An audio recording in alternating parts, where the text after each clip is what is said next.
Okay, so let's jump right into it. We have screenwriter Andrew DeAngelis, CSA nominated, award-winning, award-nominated screenwriter Andrew DeAngelis. Thank you for being here. Thank you for having me. It's good to see you again. What's up, Yardies?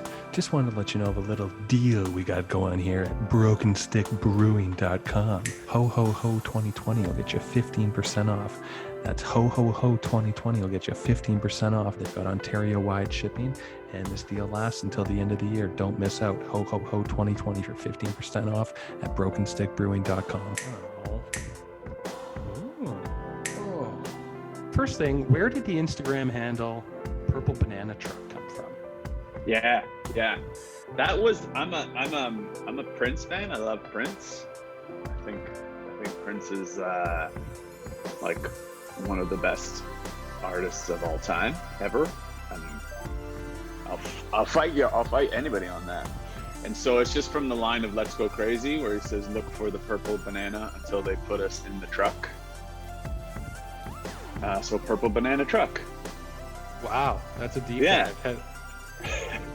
Have you had anyone know what you're talking about? I think my brother, because my brother is like, I like Prince, but my brother is like super fan, like off the charts, like crazy fan. So I think he caught it, but otherwise no. So I don't think it's also one of those lyrics that I think that's one that people just miss or interpret and get wrong because it kind of goes by fast. But I always loved that line. I just thought Prince has a good sense of humor too, and I just thought it was like a funny line. Just look for the purple banana until they put us in the truck. It's like he's a funny guy. Like Prince is a funny dude too. That's the thing that people don't realize. Comes off sometimes as hypersexual and cheesy, but he is funny as fuck. Did you hear those Kevin Smith stories from his Evening with Kevin Smith or whatever, when he told those stories about Prince, those real inside tales about his experiences with Prince? Did you ever hear those? No, I didn't.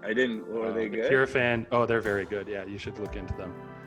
Like, are they like just his crazy? Like, because he was also like, he was a very particular guy, right? Like he had, so difficult too, but also, a lot of fun. So it was about his kind of eccentric experiences. Like Prince hired him for a job after Clerks, or hired him to be a music video maker or something, even though he had no experience in that.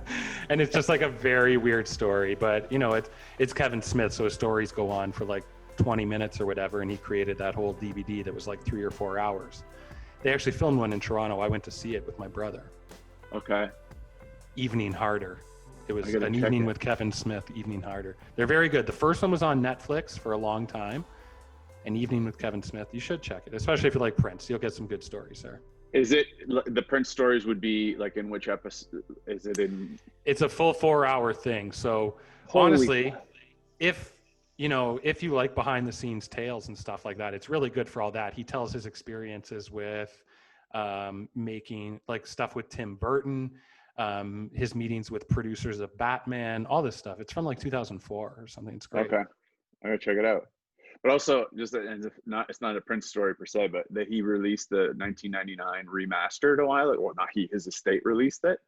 And there's a song on there called "Yeah, You Know," where he sings the whole song in like a Minnesota accent, like a Fargo full-on, like it's Prince doing "yeah," and he's like "Yeah, you know," and it's a joke, right? Like it was never released. It's just a little thing, and it's just him having fun. And he loved Minnesota. It's not that he was making fun of it. That's his town, but he's got a great sense of humor. He's from Minnesota? Yeah. Like that's where Paisley Park was. Like he never left Minneapolis. Like that was his place, and he liked it because it was a small town, and he liked the isolation, and he liked the fact that he could go there and people knew him and liked him and left him alone. And who's going to go to Minnesota to find him, right? Like Minneapolis, like I guess a diehard fan, but it's not like in LA or New York. He could be secluded, and he said something about once that he lives there because it keeps the bad people away or something like that. And that was where he, that was his home. Surprising, you don't think that. I was going to say, when you think of the typical Minnesotan, you do not think of Prince. Prince, man, he loved it. That's where, when this is all over, whenever that is, Paisley Park is definitely like, I'd love to go see it and do a tour, like kind of like a Graceland type thing. So it'd be going to Minneapolis. You know what? I was very close to there. I went to school up in Thunder Bay, and we took a trip to Duluth, I think, to the Mall of America. So Minnesota is just a stone's throw. Not that you're close to Thunder Bay, but I kind of forget how close it was sometimes. We were just like, yeah, we'll just take a 3-hour trip, and then we're in Minnesota. Wow. Wow. Where were you when Prince died? It's not a JFK. Right, it's not a JFK thing for me. Honestly, I don't recall. He died this year, though, right? No, he died in 2016. Yeah, it's been a while. I know, but it feels like, because everything bad happened this year. No, it's been a while. He's the same year, like he was that year, you know, when everybody, all like Bowie died. Like it was that same year where everybody was, all the celebrities were dying. It was that year. It was a real warning sign for 2020. I just wish we had paid attention. Well, here's a question. Where were you? I remember I had to go to a meeting. It was I think I was doing a pitch for, what was it? Marble Media, I think. I was going to Marble Media, and I was waiting in the waiting area, and I just saw on Twitter Prince died, and I texted my brother to be like, "Hey man, this happened. Like, are you okay?" And then I had to go into the meeting, and I was just like, I was floored. It was one of those things where, like, he was a young guy, he was healthy, and so I was just in this thing the whole time thinking about Prince. I didn't get the I was gonna say, well, let's kind of go back to the start a little bit. You've only really done the writing, like you've done producing, but the producing kind of becomes a hand in hand with the writing, because you're just kind of taking over at some point with the experience and control and whatever. But you've always kind of done the writing. So where did the writing start for you? How did you know that you wanted to be a writer? It was like, it's kind of a weird, not even like a real clear linear story. It's more just like, it was growing up, as a kid, I loved TV. Like I was a real, that's all I did. I just wanted TV. My parents were constantly like, get out, but I just loved it. But it was never a thing. Like the idea of writing for TV was not even something I understood. That, you know, I was like everybody else who just thought characters went on there and the actors just spoke. And then it was just something I truly enjoyed. So then I did my high school, whatever. I went to university, and I did kinesiology at York. And, you know, and because I enjoyed it, like I enjoyed kind of that area, like athletics and stuff. And when I was finishing, I was wrapping it up, and everybody starts asking you, what are you going to do? What are you going to do? And I really had no idea, because like I liked it. It was interesting. But as a job, I was like, nah. So just as a way to prolong my, like, having to make that decision, I happened to be going to my cousin's wedding. He lived in Italy, and I saw that there was this program in Milan for like a healthcare kind of program. It was a master's. So I was like, okay, that's great. I'll get to spend a year in Italy doing that, and hopefully by the end of that, I'll figure it out. So I go to Italy, and I'm doing that. And while I'm there, the program was completely in English. And one of the professors she was an American professor, and she had an assignment for us that was journaling. Like, I don't remember even her class. It was journaling, whatever. And I hated journal writing, just when it's forced on you. When someone's like, do a journal, like, I think if you want to, great. But to force journal writing, I just always thought that was really dumb. And it would just make me upset. So I just wrote something for me to entertain myself, and as kind of as an FU, because I just was like, whatever. She read it, and she was like, this is really good. This is really funny. I really like this. And then she said, next week for the journal, do this again. Just write whatever you want. Like, don't worry about the assignment. So I did. And then she just kept doing that. She's like, every week, I just want you to just anything, like, just go nuts. And then after a bit of that, she was like, so you shouldn't be here. Like, I don't think you should be in this program. Like, you shouldn't be doing this. You're really good at this. This is really funny, and it's all this. And I was like, that's great, and it's nice. I enjoyed writing. Like, I would send emails to people back home about my experiences in land. I loved writing something that was fun and people got a kick out of. But nonetheless, I still had it in my mind that that's cool, but that's not a job. You know, my parents were super supportive, but they're immigrants and they worked hard and had jobs, and always like, a job is a job. You have to work hard at it. It's not fun, it's work. So I finish my schooling and then I get a job at York Central Hospital in North York, Toronto. In fact, this is going to blow your mind a little bit. Well, I oversold it. It probably won't. But talk about coming full circle. In that hospital. Yeah, go ahead. I was just going to say, it's already blown my mind that this lady changed your whole life path. She really did. She really did. So then I go to this hospital, I'm working in the administration. It's a desk job. And it was everything that I expected that this kind of degree would get me. And I really hated it. Like, you know, after the first few days of just being like the excitement and all that, and once it wore off and the days just started blending into weeks and months, I was young and I was like, fuck, like school's done, it's all finished. Now I have this job and I guess I'm on my career path. And this is it. I just keep going on this path until it's all over, right? And it's so cliche and so kind of trite, but I just had this vision of just like, I'm now on just a long straight road, no more rest stops, no more exits. This is the road until it's over.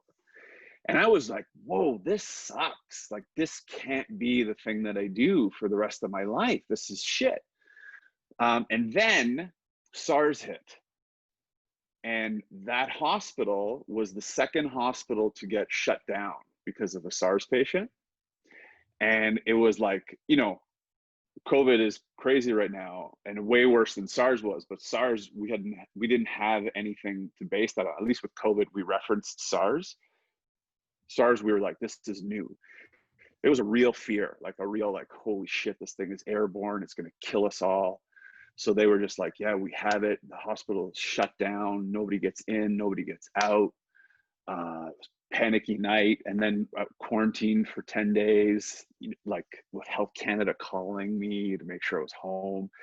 And then I was like, this is bonkers. Like, I'm going to die doing this job that I hate, this stupid job.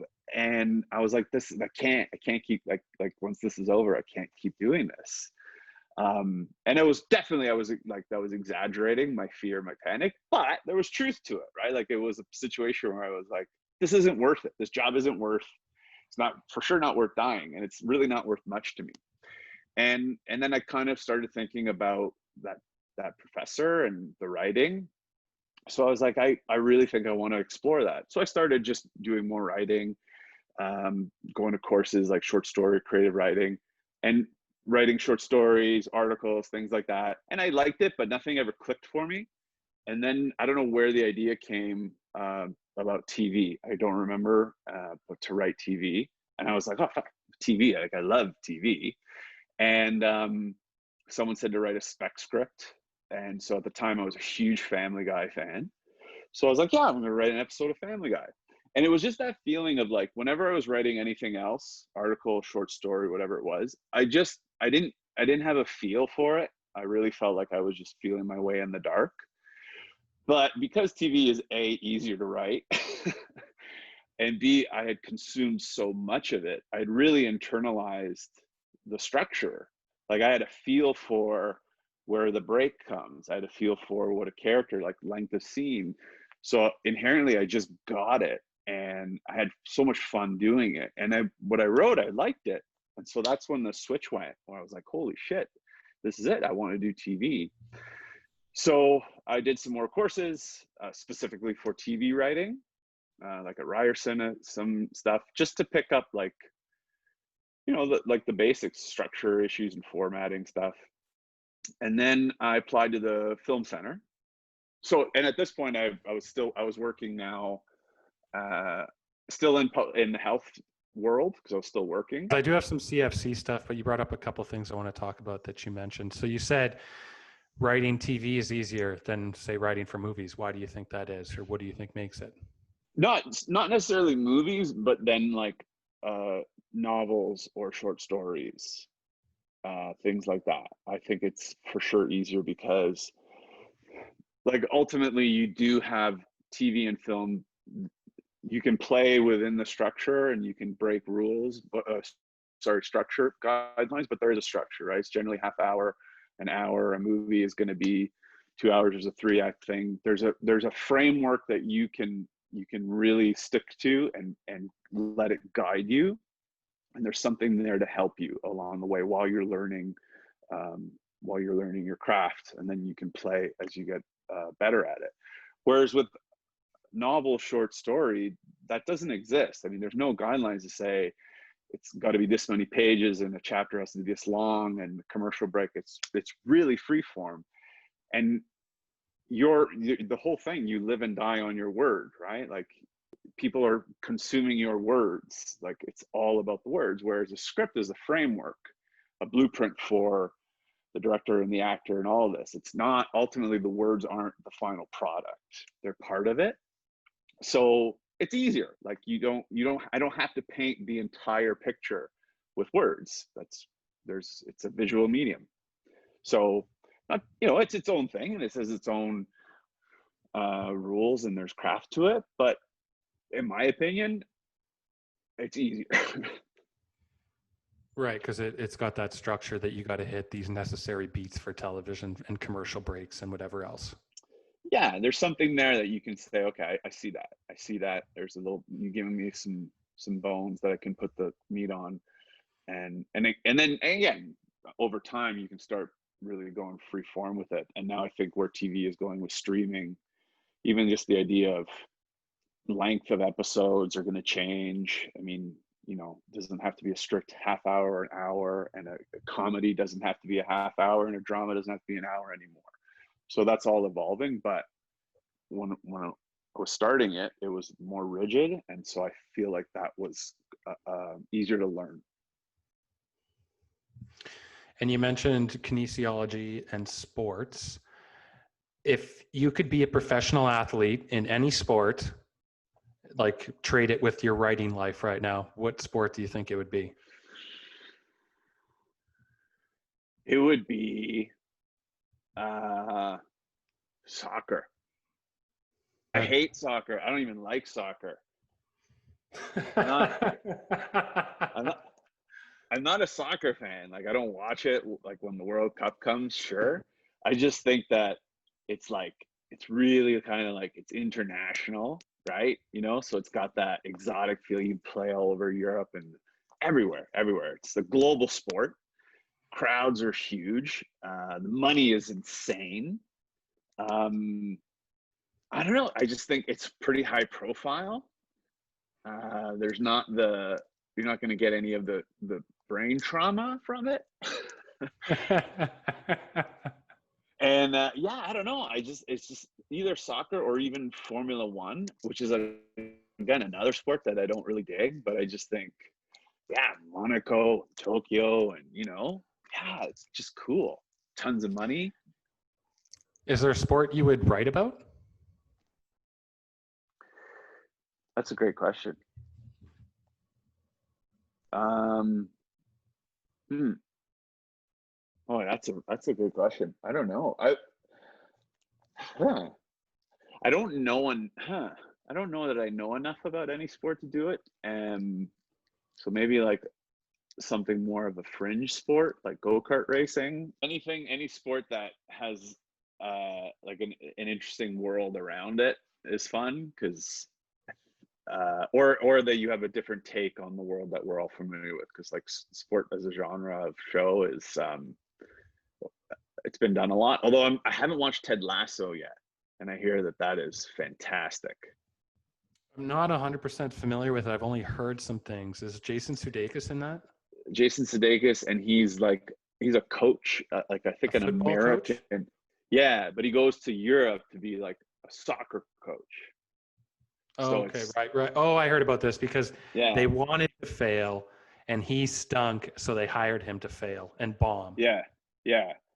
But it's just like the thing that I'm getting from is, I guess, the take that that's fresh on it is it's not cynical. Like, it's actually kind of sweet, and he's a real sweet guy and real optimistic, and that's what ultimately wins people over. Not, he's good at coaching too, he's a good coach, but it's his personality that wins people over. And I guess with sports there's a certain level of cynicism, I guess, we expect, and maybe that's the subversion, is that this one doesn't have it. I don't know, I have to watch it. Interesting. What platform is it on? Do you know? Apple. That's a platform I do not have. Me, I don't. I just got Amazon and Shudder, and then I got Tubi, and I don't know. There all these free trials. I don't have time. Amazon has a bunch of free trials. I did some Shudder. You know, I did Shudder around Halloween, and then I cut it off. But the free trials for Amazon, I'm actually paying for them now, but they're still affordable. It's only $3.99 for an add-on for like a bunch more movies that are amazing. So you can get the MGM add-on, or you can get the Hollywood Suite add-on. Those are two I would highly recommend. You're going to get a bunch more classic movies in there. What did you think of Shudder? I thought it was okay rolling around Halloween, because I got what I watched my maybe 7 to 10 movies around Halloween. And other than that, I like horror movies, but not enough to kind of be watching them year round, unless it's like, because they're already putting the horror movies that I do want to see on other platforms that are new, say like Get Out or something like that. Like, so Shudder to me is about going back and finding the classics that aren't on the other stuff. Yeah. But then I have a hard time with those classics sometimes, because they don't hold up.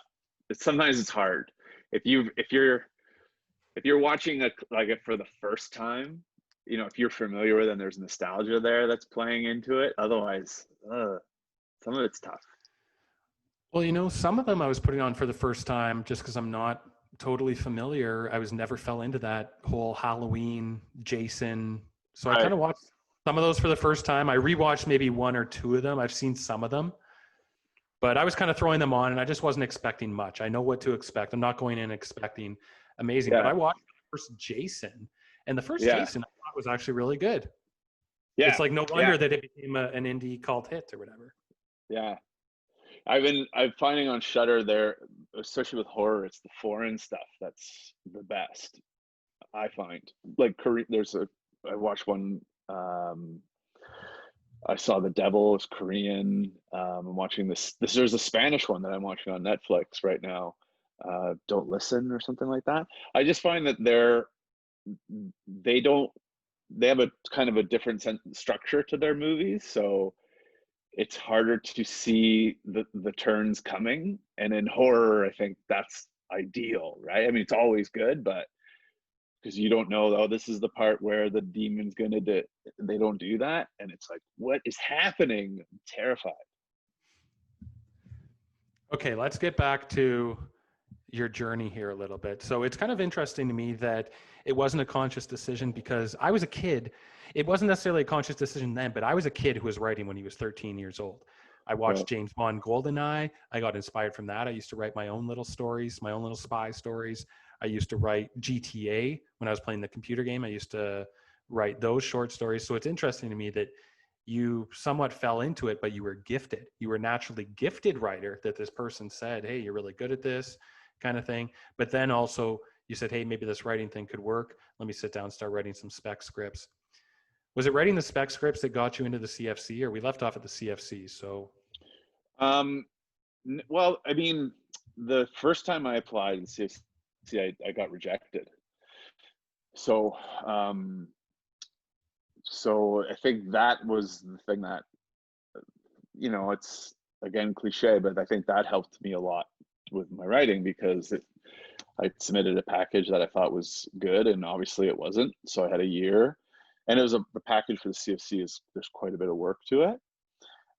So I had a year to you know, write a new spec and come up with new originals, and do some more work on learning it and just getting better at it. And so, in a way, it was if I had gotten in with that first time, what I had, it was garbage.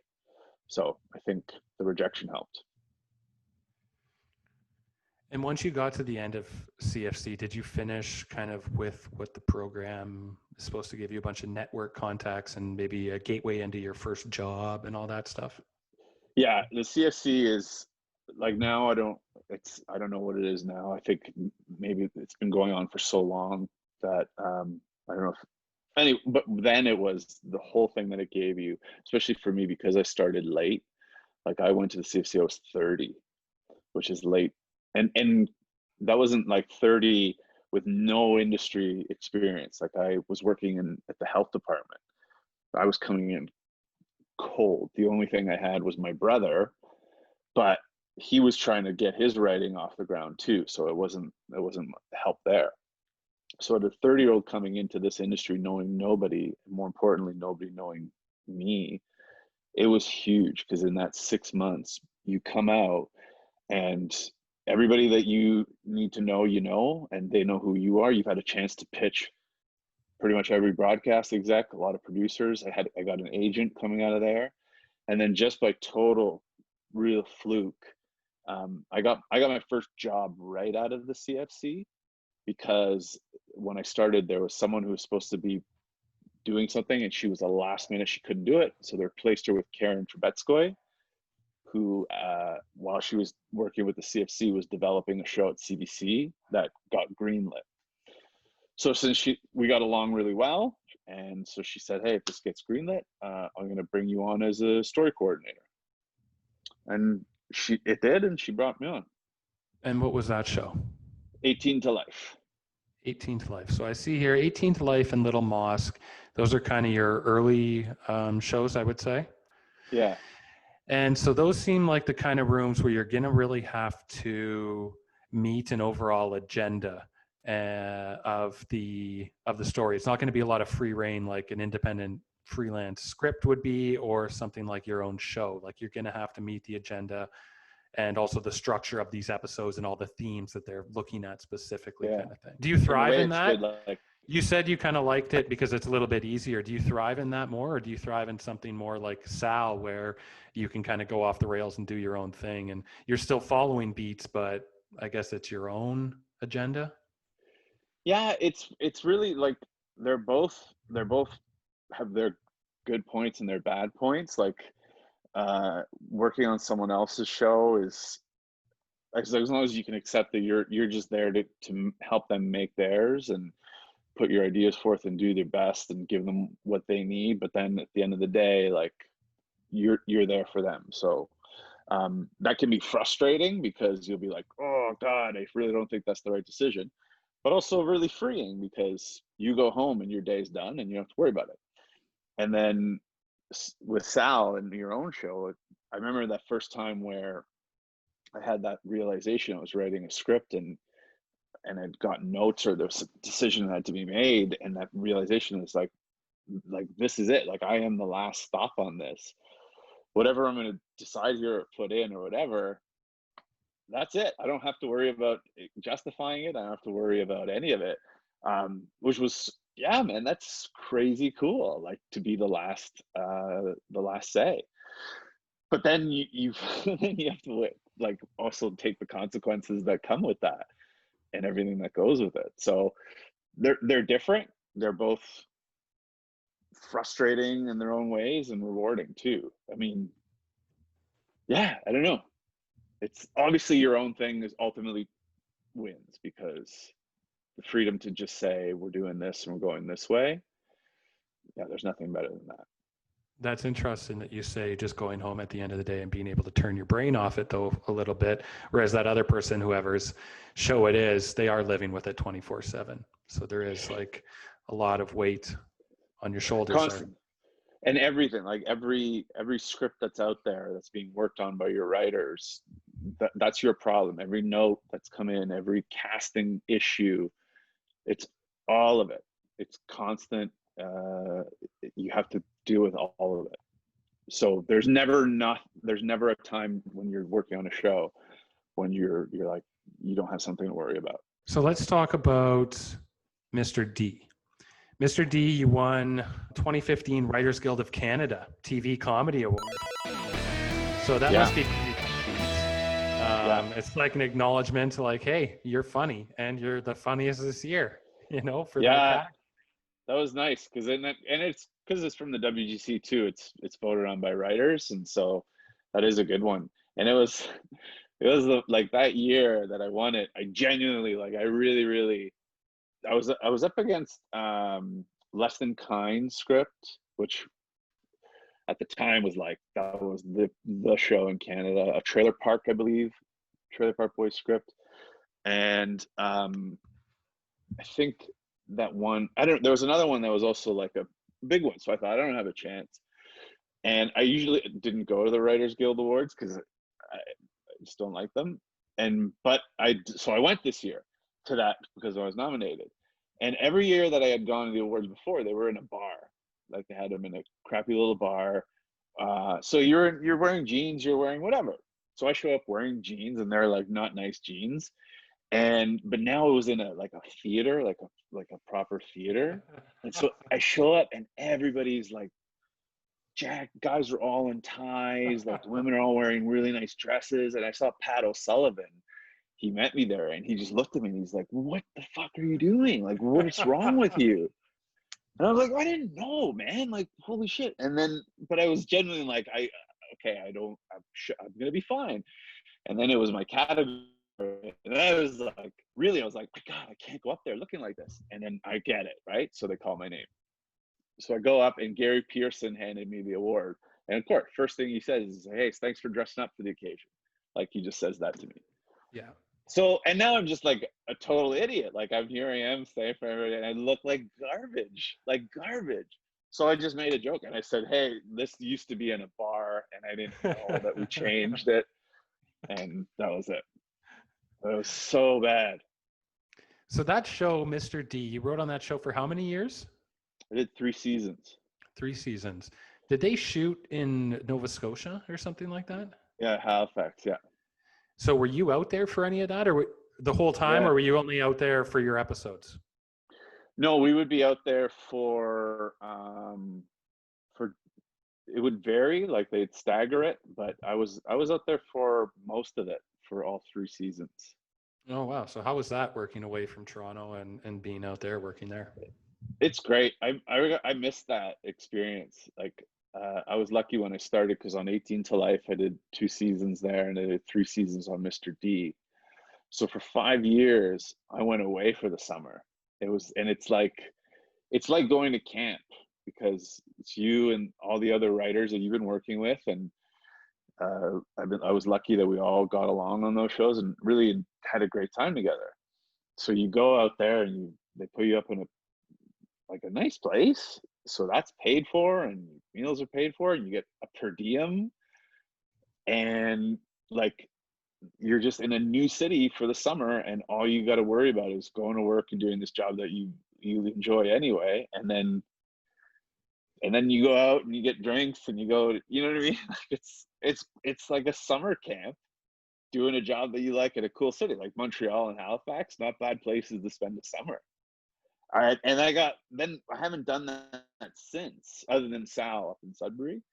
But I missed it. Like every summer going away, it was like, yeah, this is amazing. Especially, if you have a family, sometimes it's nice to get a break. That used to be my entire life, was road shows, and then it changed with Sinking Ship that it was just all Toronto. But yeah, you kind of miss it because it is like summer camp your way. Like you said, it's just so much fun. You're going to restaurants, you're trying new restaurants all the time. You're kind of spending a bit more money than usual because you got the per diem. Yeah. It's a lot of fun. The camaraderie, Yeah. And like you said, all you got to do is work, just deliver and have a good time. And oddly, I think like the way you work, like, if you're at working on something during the day and you don't get it or you don't solve the problem, it's not like, oh man, it's 6-7 o'clock and I got to go home. It's like, all right, well, whatever, let's go grab some dinner and we'll just keep talking about it. So you have dinner, you have drinks, and you talk about other things, and then somehow you go, oh, what if we do this? So it kind of like you're working more, but at a much more relaxed pace. Yeah. It's interesting, actually. It's interesting because you're essentially living with these people. where, like you said, it's if you're in Toronto or something, you just go home. Everyone just goes home at Yeah. the end of the night, and all you have is either I want to get away from work and shut off my brain, or I have my own thoughts. You're not going to be calling someone up and be bouncing ideas off Yeah. each other on your time.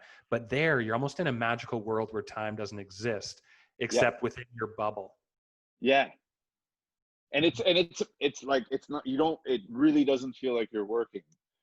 You're doing this thing because we are lucky that you're doing it because you chose it and you like it.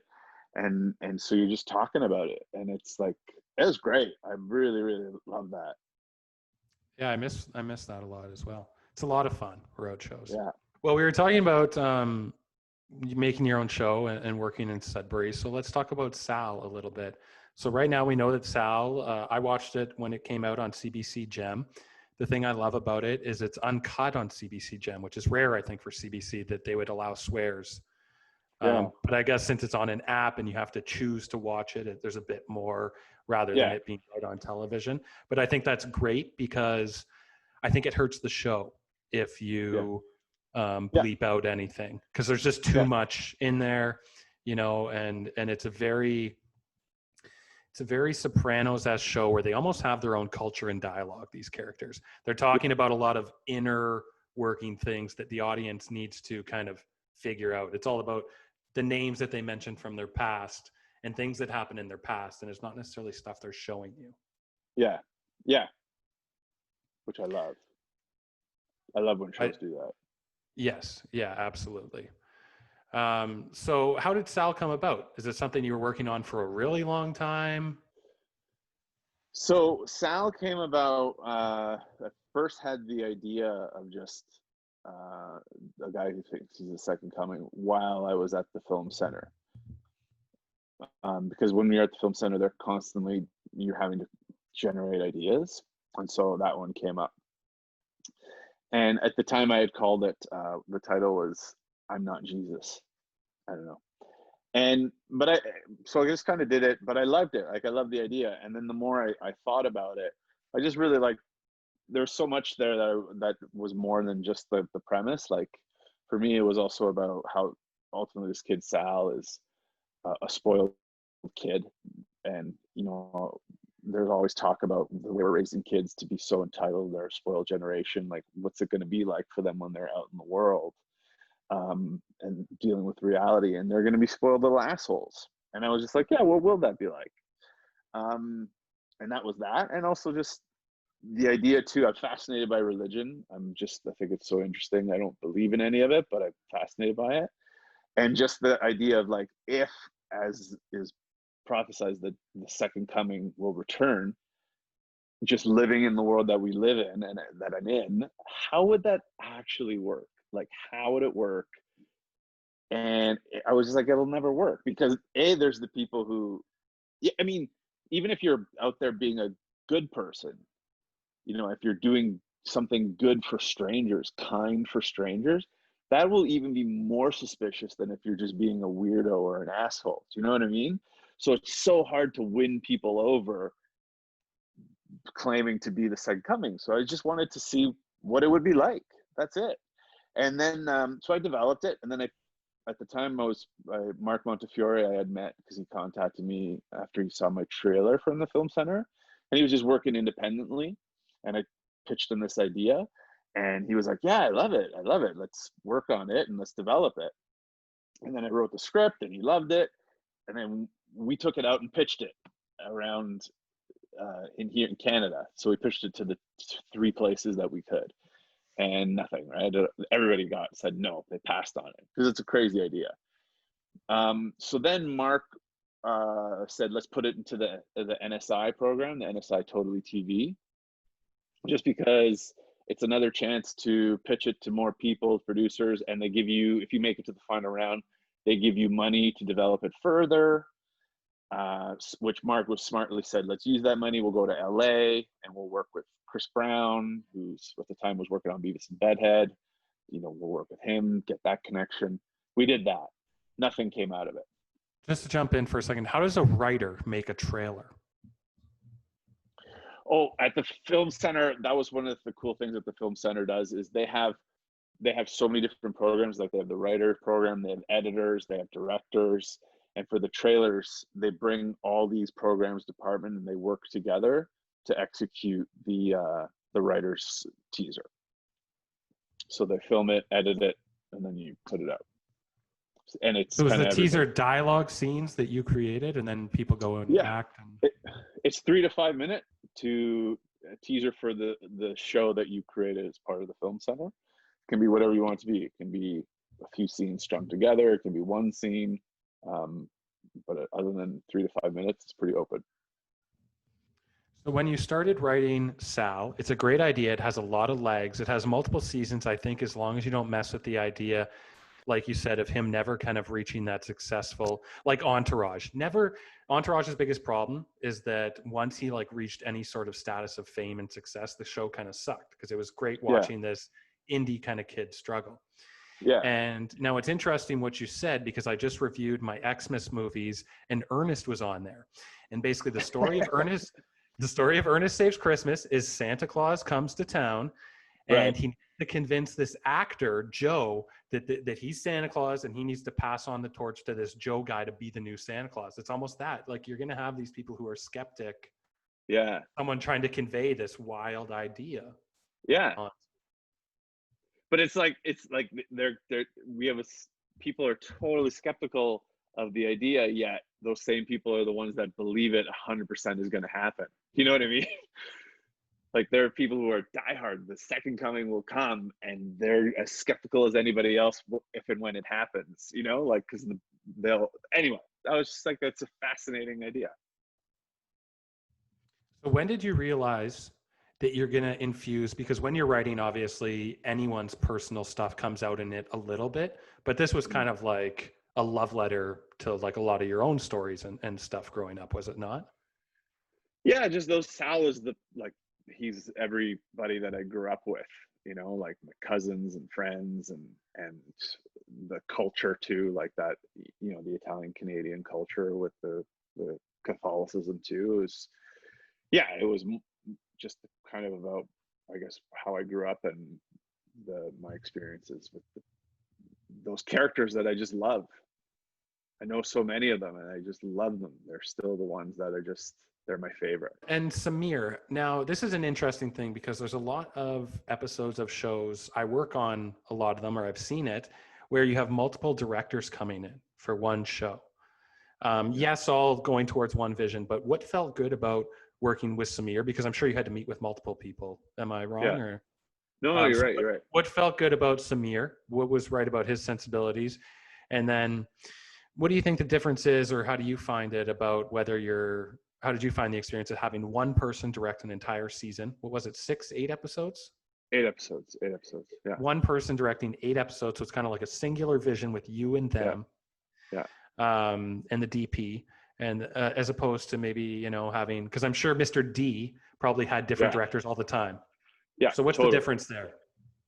The difference is that, like, having Samir be part of it from beginning to end is he's really got invested in it, right, and in the show and in the whole arc of it, right, from beginning to end, and he got to basically treat it like a feature, whereas and in doing that, he got to actually be like a director, like a proper director, because he was there with all of it, as opposed to like a Mr. D or any other kind of network thing. I mean, you come in, you do your prep, you shoot, and you go, and you can definitely do your thing and infuse the show with your sensibility as long as it's within the parameters of the show. But decisions have been made for you. You're just coming in as a hired gun. But you know, you can't do too much. But Samir, because he was part of it from the beginning and the whole thing, like, he could actually direct it. He could direct the actors, he could direct their arc, he could have a say in what it looked like. That's the other thing. Like, it's not that we decided on the look and the director comes in and is like, no, this is what it's going to look like because we decided it and you're only here to shoot episode 4. He could be part of the entire process. And, you know, that makes it great for the creator. Like, what blows me away is, like, when you're lucky enough to be on a show where every department is adding something to it, right? Like the directing, editing, props, everybody. Like when they're reading it and it says, oh, Sal sees a cross on the wall, and props reads that and they're like, oh, I remember that he said this thing from episode 3, so why don't we do a cross like that? Like, holy shit. So the more people can bring their own ideas and be a part of it, it makes it better for you. It's true, right? Because a lot of the directors who are the people who are interchanging aren't necessarily reading scripts from episode 3 or 2 or 1 when they're in directing episode 4. So they're not getting that kind of feed through information for like the deep stuff. Yeah. I think it's like on a show, like, especially when it's an arced one and heavily serialized like Sal, I mean, it's the way to go. The only question is it's hard on a director. It is very hard on a director. And it was a low budget show, which made it even harder. Like you got to prep everything and then shoot everything. It's a lot. But so if the money's right, it can be made better. Otherwise it's tough, but worth it. And I saw episode 2 was written by both you and your brother. Is there any specific bullies, the episode Bullies? Yeah, that's just him. That's just him. He just wrote Just him. So is there any specific reason he wrote that episode or you gave him that episode maybe? Or is it just the type of thing, you guys are both professional writers and I know you've written for Odd Squad and other shows that he's kind of thing. It's just a nice thing to throw each other a script here or there. Yeah, I just wanted my brother to be a part of it and to write a script on it. And at the time, he was working on Odd Squad, so he couldn't be a part of the room. So I was going to give him a script, and then just the way that story. I don't know why there was something about that story. Oh yeah, it was the mozzarella sticks. In that episode, they find someone who's choking on mozzarella sticks, and that happened to my brother. And so and he put that in. But anyway, it just made sense to give him that. Plus the second episode, which was a really important episode because it's, people watch the pilot and then they're okay, well, watch the second and let's see how that one is. And that's the one that's really gonna give you the momentum. So right. I just had a guest, a musician on, and he was saying that sometimes the most specific things are the most relatable widely. And oddly enough, I had a choking on cheese sticks situation when I was a kid too. Yeah. So when I heard that, I was like, that's hilarious. I was like, so I'm not the only one. Yeah. Say something like, oh, those fucking things or something. I'm like, yeah, I pretty much haven't had cheese sticks since. My brother was like 18 when it happened and he was on a date. With all this downtime, are you writing any of your own stuff again or getting the creative juices going? Or are you always doing that? Yes, I'm trying to. So the Let's Talk About Sex was this web series for CBC. It was a French one that they adapted. Then I worked on, start of 2020, I worked on Kurt Smeaton. Do you remember Kurt Smeaton? He was on Sal. Yeah. He's got. Now, you guys writing partners or when you can? No, yeah. He worked on Sal and he got a show greenlit called Children Ruin Everything. It was supposed to be shot, but COVID. But I was working on that. And then I was working on Lady Dicks, which is a show that's going to be coming to CBC in 2021. But then I got shut down and I haven't worked since. So then, normally, I'm always trying to just constantly try and just keep writing something, anything, not good or bad or otherwise. Like I'm not one of like necessarily got to write every day. I try to, but I feel like it's just practice. I see it as especially when you're just most of the time you're a writer for hire, you're going to be in a room and the best people in the rooms are the ones that can come up with ideas and solve problems. So if you can do that on your own time, keep coming up with ideas and solving problems, you'll be ready to go when you get a job. And of course, I want to have my own show again. So that's not going to happen unless I'm coming up with ideas. So that's what I do. And then with the COVID, it was tough. Like there was a long period, still kind of dipping in and out of it where I just couldn't come up with anything. My brain was fried or just blocked because of all this. And now, I feel like some days I'm having some good days, writing some stuff that I'm happy with. But for your own stuff, do you think you're going to tackle maybe drama or comedy next time, or do you have a wheelhouse? Have you ever done too much drama? I've worked on Killjoys, which was an hour-long sci-fi, and Lady Dicks, which is an hour-long as well. And I had to write an hour-long sample in order to get on those. So and I want to do more of it. Yeah, I want to do, like, right now I wrote a couple half hours just because I just needed to get something down and get my brain moving, and then I want to do an hour. Because I like hours. I enjoy hours, and I also think that there's so many examples of hour-long shows that aren't, that, you know, hour-longs don't have to be procedurals. They don't have to be melodramas. That they don't even have to be full-on drama. So when you're saying an hour long, is this 44 minutes, or is this 1 hour on a streaming service, say? I'd say 1 hour on a streaming service. Because as much as, like, if you want to do a procedural 1 hour, 44-minute network show, probably that's the thing that'll more likely get greenlit than anything else and make a crazy amount of money. It's just not for me to do that. I just don't have it in me. Like, it's not what I watch. It's not what I enjoy. So I would rather do a streaming hour.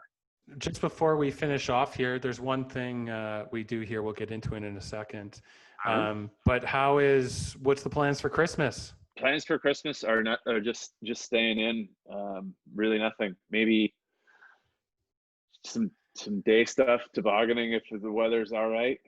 Nice. What's a Christmas movie you got to check out with the fam? Like, what's a traditional Christmas movie? What's a traditional bite to eat that you got to have? And maybe what's a gift or something you're either looking forward to give or to get?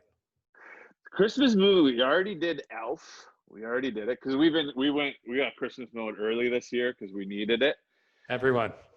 So we did Elf, but this was awesome because my son's 3, so this is the first year he's getting it, you know, and he's understanding Christmas, and he watched it and he laughed his head off like crazy. So it's awesome to see that is already starting to take hold of him. I love Scrooged. I think Scrooged is my favorite Christmas movie with Bill Murray. I think it's the best. I think it's so good. Bite to eat. Me, it's roast chestnuts and wine. Roast chestnuts and red wine. This time of year, nice. And now, is it like a homemade recipe for the chestnuts? Do you put anything on them, or is it just roast them in the oven? Yeah. And you got the nutcracker. You got to score it. You got to score them before you put them in the oven, and then they kind of pop open, and then you just peel them. Roast chestnuts and wine. Yeah.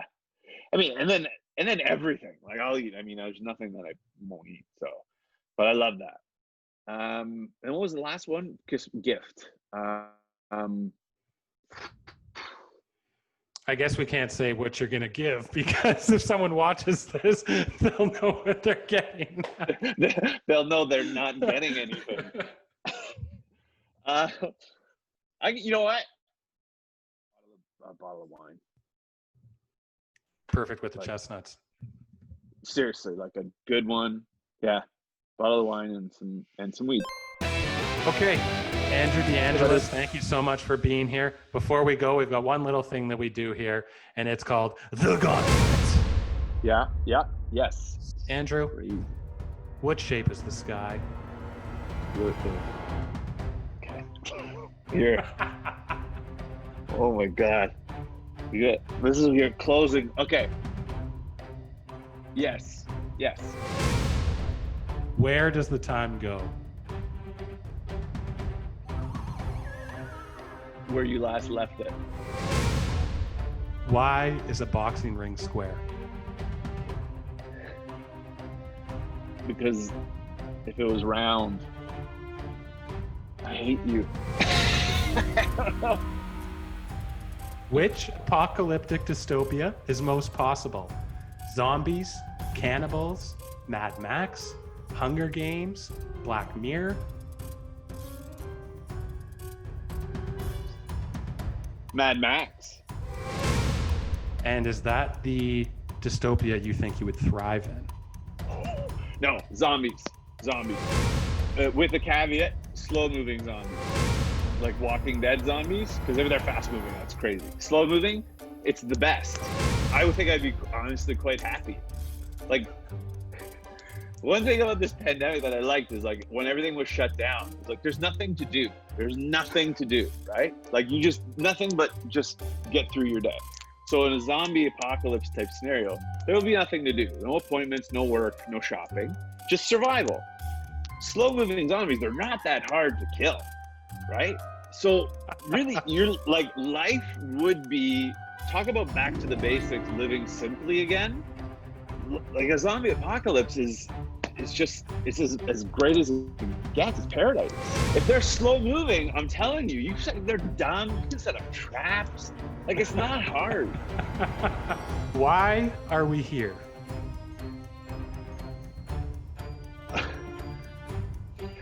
There's nowhere else I'd rather be.